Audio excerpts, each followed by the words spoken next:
You've got to train to failure, bro. Guys, this is probably the most overused advice in fitness. But for natural lifters, guys, this mindset honestly is probably holding you back a lot, like a lot more than you even know. Um, so let's hop into it and we'll talk about why training till failure isn't a flex, but more than anything, it's probably the thing that's causing that plateau. Guys, I used to train to failure every single set, and honestly, it was kind of like the more pain, more gain mindset, right? So it's like you kind of go in the gym and you want to just push yourself to the point where like you feel like you are getting a really good workout. But the reality, guys, is a lot of the time you just end up constantly sore. Your progress will begin to stall, and then you feel burnt out, right? You are sleeping all the time, cortisol is super high, stress levels, like all the stuff, guys. Um, until eventually what I started doing is I started training with what is called reps in reserve. And so what that essentially means in essence is that means that you are leaving 1 to 2 reps on the table every single time that you are doing a set. And so you're going to that point of like failure, but then you just back off ever so slightly, right? And what that does is that allows you to push and get basically the same amount of benefit, but without the downside of, being tired, fatiguing your CNS, like all of the things that happen when you go to true failure. And obviously, we know as natural bodybuilders, the number one thing restricting your gains a lot of the time is simply just going to be recovery.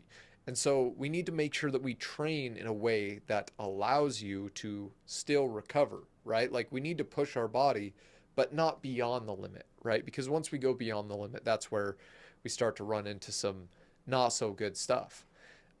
Once I started training this way, my strength and my size began to climb. Like I started growing like as if I had never worked out before. So it was absolutely crazy.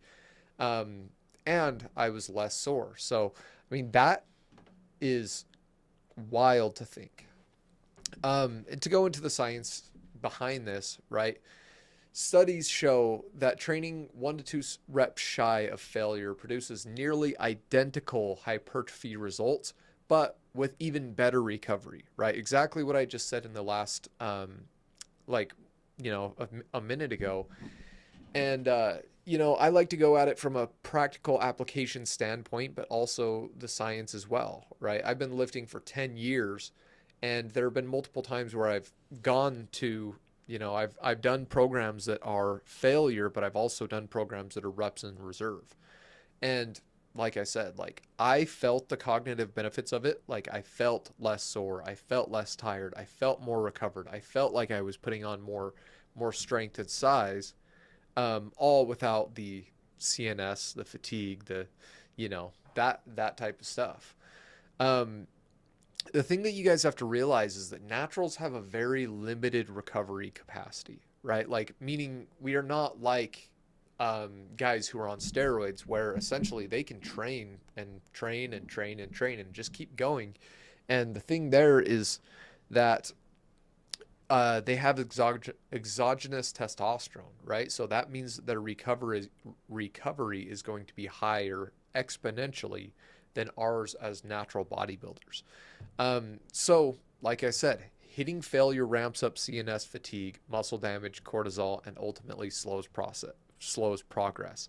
And if you do that for a long enough period of time, eventually what tends to happen is your testosterone will start to go down, especially if you're not eating in a way that will allow your body, that will fill nutrient deficiencies and give your body what it needs to produce testosterone. So enhanced lifters can get away with it, but we cannot. And that's just the reality of it, is like, yeah, it sucks. But the thing with being a natural bodybuilder that I have found over time and time again is it is all about balance, right? We don't want to overtrain. We don't want to undertrain. We want to find exactly that fine line where our body is able to recover and we are able to stress the muscle, but not too much. So, what does what does failure really mean, right? Failure does not mean training hard. More than anything, it means poor energy management, especially for natural bodybuilders, right? CNS fatigue compounds, and the natural lifters can't recover, right? Exactly like we said. And we just keep hitting on this point, but it's just the reality of being a natural lifter is like it's very easy to overtrain. Um, the goal, right, as a natural lifter, like I said, is balance. So we want to train hard enough to stimulate the muscle, but we don't want to absolutely destroy it. And, ultimately fatigue the CNS. That's where it's just not fun. That's where you end up, bedridden in prep, feeling like crap, wondering why you just can't get out of bed. Everything starts to suffer and it feels like the world's ending. Trust me, I've been there and you do not want to be there. Um, so, practical framework. With that being said, guys, what is the best way to use reps in reserve? And there have been a few different ways that I've used it in my career, right? As a natural professional bodybuilder. Typically, like we said, you're going to be leaving 1 to 2 reps in reserve, meaning you'll go to the point where you think you're going to fail and leave 1 to 2 reps before you fail. The way that I like to program around this is by I do typically around like 12-week programs that's how I like to do it when I write my progressive overload programs. And now out of those 12 weeks, we'll train to failure maybe 1 to 2 of the weeks out of the 12, right? So roughly it's about once every 8 weeks you're actually going to failure, especially on all your heavy compound movements, right? Deadlifts, squats, bench press, shoulder press, like any of those heavy compound movements that highly fatigue the central nervous system. You want to make sure that you are training to failure in extreme moderation, right? Like once every 8 weeks maximum. All the other time, you're going to be 1 rep in reserve or 2 reps in reserve, while progressively overloading throughout the entire program. So you will see that weight go up. You will see the strength go up. You will see the muscle go up. However, use failure very sparingly. There are other ways you can incorporate it, as in like reserving failure for your last sets or isolation lifts only, right? If you do that, then one, you're not training to failure every single lift, which, prevents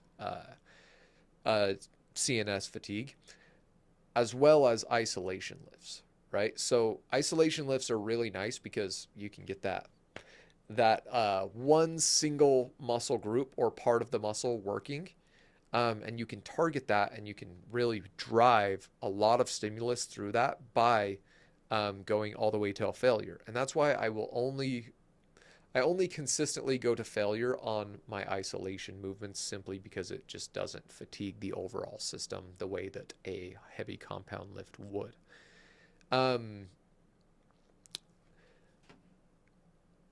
So, for example, the way that you would want to do this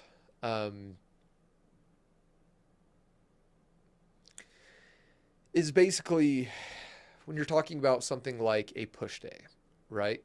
Incline dumbbell press, you're going to stop 1 to 2 reps shy of failure. And then say you go to lateral raises, right? You're going to go to a lateral raise, and since those are a more isolated movement, you can push to failure over and over and over. And then you will do dips, right? But your body weight is like, so with dips, I'm trying to figure out how to explain this. But that's where you take it to more of like a technical breakdown and not necessarily muscle failure. The big thing here is just ultimately dropping your ego, right? And just realizing that like you don't have to always press the 120s or the 130s or whatever it is, and going more towards those lighter weights and pushing the lighter weights to failure versus the heavier weights.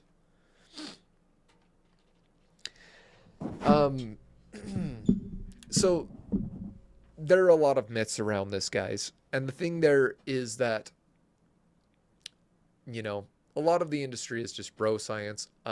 We know for a fact that there's been in the gym, there's been heavy steroid use since the 60s, the 70s. So it's hard to find that fine line of like, okay, what is actually attainable for natural bodybuilders, right? What is the best, most scientific way that we can train as a natural bodybuilder to optimize our muscle mass, you know, and those type of things, because it's just such a gray area, because you never know if somebody's on steroids, you never know like what their genetics look like that type of stuff.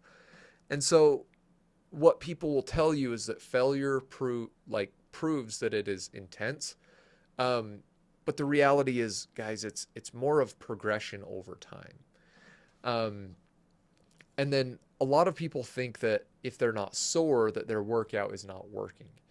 And guys, the reality is soreness means muscle damage, not muscle growth. So you can get a really good workout, you can progress and you can move forward and not even be getting sore.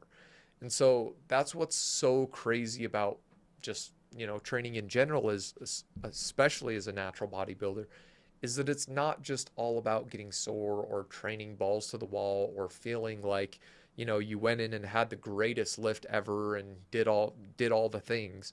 It's more just, are you following a progressive overload program over time and supplement? Are you following a progressive overload over time, like a progressive overload program over time? Are you eating in line with your goals, and are you supplementing correctly for what your body needs? Those are the three biggest factors that are going to ensure muscle growth. And ultimately, you just have to follow that to a T. Cool. Guys, so with that being said, over the next little bit, test that out. Like, you don't have to take my word for it. You know, it is what it is. Go out, throw in some reps in reserve, go on a reps in reserve program, see how your body recovers, see how you feel stronger and stronger as you continue moving forward, as you put on muscle. And as always, guys, if you have any questions, reach out to me. Make sure to like this video, follow, and subscribe, and we will catch you guys in the next one.